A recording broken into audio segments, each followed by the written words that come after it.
देखकर लोग हैरान हो गए। कोई 10 साल की उम्र में अघोरी बन गया तो कोई इटली से पैदल महाकुंभ में आया। वहीं नंबर 4 वाले बाबा की हाइट तो महज 4 फुट है। ये हैं 5 विचित्र बाबा। नंबर 1, बाल अघोरी। महाकुंभ में सबसे पहले जिन बाबा ने ध्यान खींचा वो हैं बाल अघोरी। इनकी उम्र महज 15 साल है और इन्होंने इतनी कम उम्र में अघोरी बनने का फैसला किया। इनका रूप साधारण बाबा से अलग है और इनकी साधना की शक्ति साफ नजर आती है। बाल अघोरी का मानना है कि अघोरी साधना से आत्मा को मुक्ति मिलती है और जीवन की समस्याएं दूर हो सकती हैं। जो इनके साथ होते हैं वो भी इसी साधना से गुजरते हैं और जीवन के गहरे सच को समझने की कोशिश करते हैं। वैसे क्या आप अघोरी बनना चाहेंगे? कमेंट में बताइए। नंबर 2, इटली से आए ये अघोरी। दूसरे बाबा इटली से महाकुंभ में आए हैं।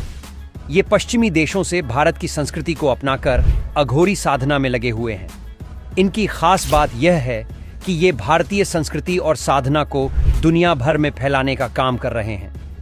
इनकी जीवन शैली से यह साफ दिखता है कि वे भारत की धार्मिक उन्नति में विश्वास रखते हैं। तीसरे नंबर पर वो बाबा आते हैं जो भस्म की होली खेलते हैं और इंसान के सिर का माला पहनने की परंपरा रखते हैं।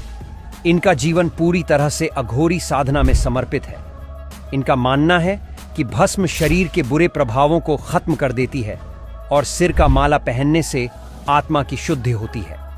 ये बाबा महाकुंभ में अपनी साधना के गहरे राज और जीवन के महत्वपूर्ण अनुभव बताते हैं। इनकी साधना से यह सीखने को मिलता है कि शुद्ध केवल शरीर की नहीं बल्कि आत्मा की भी होनी चाहिए। 4, छोटू बाबा। चौथे बाबा हैं छोटू बाबा, जिनकी हाइट केवल 4 फुट है, लेकिन इनकी साधना और आस्था का कद बहुत बड़ा है। इनका मानना है कि शरीर की शुद्धि पानी से नहीं बल्कि मानसिक और आत्मिक शुद्धि से होती है।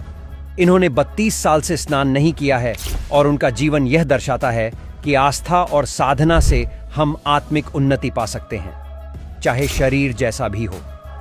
नंबर 5, अरुणगिरी महाराज। आखिरी बाबा हैं अरुणगिरी महाराज, जिन्हें पर्यावरण बाबा के नाम से जाना जाता है। महाकुंभ में ये सोने के कंगन और हीरे की घड़ी पहनकर आते हैं, लेकिन उनकी असली पहचान उनके पर्यावरण के प्रति समर्पण से है।